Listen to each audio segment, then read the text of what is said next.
ಕ್ಷೇತ್ರದ ಕಾಂಗ್ರೆಸ್ ಅಭ್ಯರ್ಥಿ ತುಕಾರಾಂ ಅವರು ಇವತ್ತು ಅಬ್ಬರದ ಪ್ರಚಾರ ನಡೆಸಿದ್ದಾರೆ. ಇವತ್ತು ಕೂಡ ಸಾಕಷ್ಟು ಹಳ್ಳಿಗೆ ತೆರಳಿ ಮತಯಾಚನೆ ಮಾಡಿದ್ದಾರೆ.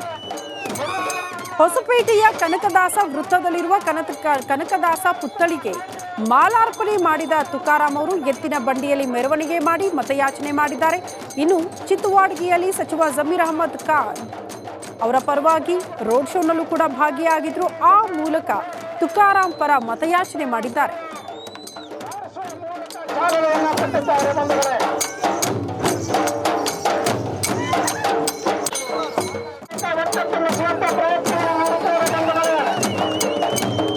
ಚೆನ್ನಾಗಿದೆ, ಒಳ್ಳೆ ರೆಸ್ಪಾನ್ಸ್ ಇದೆ. ಜನರು ದೇಶದ ಭವಿಷ್ಯವನ್ನು ಜೊತೆಗೆ ಅವ್ರ ಭವಿಷ್ಯವನ್ನು ನಿರ್ಧರಿಸಕ್ಕಂಥ ಒಂದು ಚುನಾವಣೆ ಆಗಿದೆ. ಇದು ಸಂವಿಧಾನದ ಒಂದು ಉಳಿಸ್ತೀವಿ ಅಂತೇಳಿ ಇವತ್ತು ಹುಮ್ಮಸ್ಲಿಂದ ಈ ಚುನಾವಣೆ ಮಾಡ್ತಾ ಇದ್ದಾರಲ್ಲ. ಖಂಡಿತವಾಗ್ಲೂ ಈಗಾಗಲೇ ನಾನು 4 ಬಾರಿ ಶಾಸಕನಾಗಿ, ಅಲ್ಪಾವಧಿಗೆ ಸಚಿವನಾಗಿ, ಮುಖ್ಯಮಂತ್ರಿಗಳ ಸಂಸದೀಯ ಕಾರ್ಯದರ್ಶಿಯಾಗಿ ಇವತ್ತು ಕೆಲಸವನ್ನು ನಿರ್ವಹಿಸ್ತೇನೆ. ಆ ಅನುಭವ ಅಲ್ಲಿ ಪ್ರಜ್ವಲಿಸ್ತದೆ. ಚೆನ್ನಾಗಿದೆ, ಒಳ್ಳೆ ರೆಸ್ಪಾನ್ಸ್ ಇದೆ. ಜನರು ದೇಶದ ಭವಿಷ್ಯವನ್ನು ಜೊತೆಗೆ ಅವ್ರ ಭವಿಷ್ಯವನ್ನು ನಿರ್ಧರಿಸಕ್ಕಂಥ ಒಂದು ಚುನಾವಣೆ ಆಗಿದೆ. ಇದು ಸಂವಿಧಾನದ ಒಂದು ಉಳಿಸ್ತೀವಿ ಅಂತೇಳಿ ಇವತ್ತು ಹುಮ್ಮಸ್ಲಿಂದ ಈ ಚುನಾವಣೆ ಮಾಡ್ತಾ ಇದ್ದಾರಲ್ಲ. ಖಂಡಿತವಾಗ್ಲೂ ಈಗಾಗಲೇ ನಾನು 4 ಬಾರಿ ಶಾಸಕನಾಗಿ, ಅಲ್ಪಾವಧಿಗೆ ಸಚಿವನಾಗಿ, ಮುಖ್ಯಮಂತ್ರಿಗಳ ಸಂಸದೀಯ ಕಾರ್ಯದರ್ಶಿಯಾಗಿ ಇವತ್ತು ಕೆಲಸವನ್ನು ನಿರ್ವಹಿಸ್ತೇನೆ. ಆ ಅನುಭವ ಅಲ್ಲಿ ಪ್ರಜ್ವಲಿಸ್ತದೆ. ಚೆನ್ನಾಗಿದೆ, ಒಳ್ಳೆ ರೆಸ್ಪಾನ್ಸ್ ಇದೆ.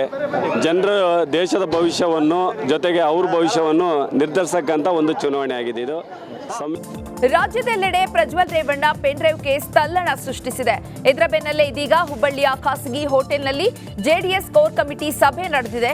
ಸಭೆಯಲ್ಲಿ ಕೋರ್ ಕಮಿಟಿ ಸಮಿತಿಯ ನನ್ನ ನೆಲದ ಭಾಷೆಯು ದೂರ ಬಲು ದೂರ, ಈ ಮನಕಂತೂ ದಾರಿ ತೋರುತ್ತಿದೆ. ಆ ಭಾಷೆಯದೇ ಬೆಳಕು ಬೆಳಕುವ ಬೆಳಕು ಬೆಳಕುವ. ದೂರ ಎಷ್ಟೇ ಹೋಗಿ ಈ ಭಾಷೆಯಿಂದ ದೂರವಾಗಲಾರಿರಿ. ವಿಮಲ್, ನಮ್ಮ ಭಾಷೆ ಕೇಸರಿ. ಅಧ್ಯಕ್ಷ ಜಿಟಿ ದೇವೇಗೌಡ ಜೆಡಿಎಸ್ ಪಕ್ಷದಿಂದ ಪ್ರಜ್ವಲ್ ರೇವಣ್ಣರನ್ನ ಅಮಾನತು ಮಾಡಿದ್ದಾರೆ. ಇನ್ನು ಪ್ರಜ್ವಲ್ ಅಮಾನತು ವಿಚಾರಕ್ಕೆ ಮಾಜಿ ಸಿಎಂ ಎಚ್ಡಿ ಕುಮಾರಸ್ವಾಮಿ ಪ್ರತಿಕ್ರಿಯೆಯನ್ನು ನೀಡಿದ್ದಾರೆ. ಪ್ರಜ್ವಲ್ ರನ್ನ ಉಚ್ಚಾಟನೆಯಲ್ಲ, ಅಮಾನತು ಮಾಡಲಾಗಿದೆ.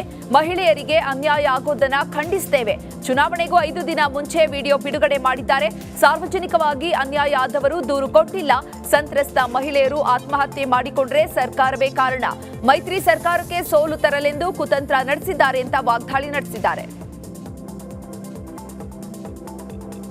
ಪ್ರಜ್ವಲ್ ರೇವಣ್ಣ ಪೆನ್ ಡ್ರೈವ್ ವಿಚಾರಕ್ಕೆ ಹಾಸನ ಬಿಜೆಪಿ ನಾಯಕ ದೇವರಾಜೇಗೌಡ ಪ್ರತಿಕ್ರಿಯೆಯನ್ನು ನೀಡಿದ್ದಾರೆ. ಪ್ರಜ್ವಲ್ ಮಾಜಿ ಡ್ರೈವರ್ ಕಾರ್ತಿಕ್ ನನಗೆ ಪೆನ್ ಡ್ರೈವ್ ಕೊಟ್ಟಿದ್ದು ಸತ್ಯ. ಕಾಂಗ್ರೆಸ್ನವರ ಬಳಿ ಹೋದಾಗ ನ್ಯಾಯ ಸಿಗಲಿಲ್ಲ ಅಂತ ಹೇಳಿದ್ದಾರೆ. ಇದೀಗ ಕಾರ್ತಿಕ್ ಸಹ ಹೇಗೆ ಪೆನ್ ಡ್ರೈವ್ ಸಿಕ್ತು ಅಂತ ಆತನೇ ವಿಡಿಯೋನ ರಿಲೀಸ್ ಮಾಡಿದ್ದಾನೆ. ಆದ್ರೆ ವಿಡಿಯೋ ರಿಲೀಸ್ ಮಾಡುವಂತ ನೀಚನಲ್ಲ ಅಂತ ದೇವರಾಜೇಗೌಡ ಹೇಳಿದ್ದಾರೆ. ಪ್ರಜ್ವಲ್ ರೇವಣ್ಣನ ಕಾರ್ ಡ್ರೈವರು ಕಾರ್ತಿಕ್ ಅವರು ಒಂದು ಹೇಳಿಕೆಯನ್ನು ವಿಡಿಯೋವನ್ನು ಬಿಡುಗಡೆಯನ್ನು ಮಾಡಿದ್ದಾರೆ. ಇವತ್ತಲ್ಲಿ ಆತನೇ ಹೇಳಿದನಲ್ಲಿ ನಾವು 12-13 ವರ್ಷದಿಂದ ನಾನಲ್ಲಿ ಪ್ರಜ್ವಲ್ ರೇವಣ್ಣನ ಕಾರ್ ಡ್ರೈವರ್ ಆಗಿದ್ದೆ. ನಾನಲ್ಲಿ ಅವರಿಂದ ಭಾಳ ನೋವಿಗೆ ನಾನು ಸಿಲುಕೊಂಡದ್ದು, ಅವರಿಂದ ಭಾಳ ತೊಂದರೆಗೆ ಅನುಭವಿಸಿ ನಾನಲ್ಲಿ ನನ್ನ ಆಸ್ತಿನ ಕಳ್ಕೊಂಡೆ. ನನ್ನಲ್ಲಿ ನನ್ನ ಹೆಂಡತಿ ನನ್ನನ್ನು ಕಿಡ್ನಾಪ್ ಮಾಡಿದ್ರು. ನನಗಲ್ಲಿ ಭಾಳ ತೊಂದರೆ ಕೊಟ್ಟರು. ನನಗಲ್ಲಿ ನಾವು ಯಾವ ಕಂಪ್ಲೇಂಟ್ ಕೊಟ್ಟರು ಕೂಡ ಆಗಲಿಲ್ಲ. ಅಲ್ಲಿ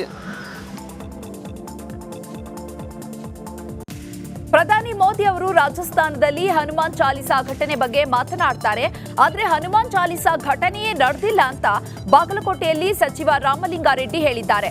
ದೂರು ಕೊಟ್ಟಿದ್ದಾರಲ್ವಾ 5 ಜನರ ಮೇಲೆ, ಅದರಲ್ಲಿ 2 ಹಿಂದೂಗಳಿದ್ದಾರೆ. ಹಿಂದೂಗಳು ಯಾರಿದ್ರೂ ಗಲಾಟೆಯನ್ನ ಮಾಡ್ತಾರೆ ಎಂದು ಪ್ರಶ್ನಿಸಿದ್ರು. ಅಲ್ಲದೆ ಬಿಜೆಪಿಯವರು ಇಂತಹ ಘಟನೆಗಳು ಆದಾಗ ಜೇಬ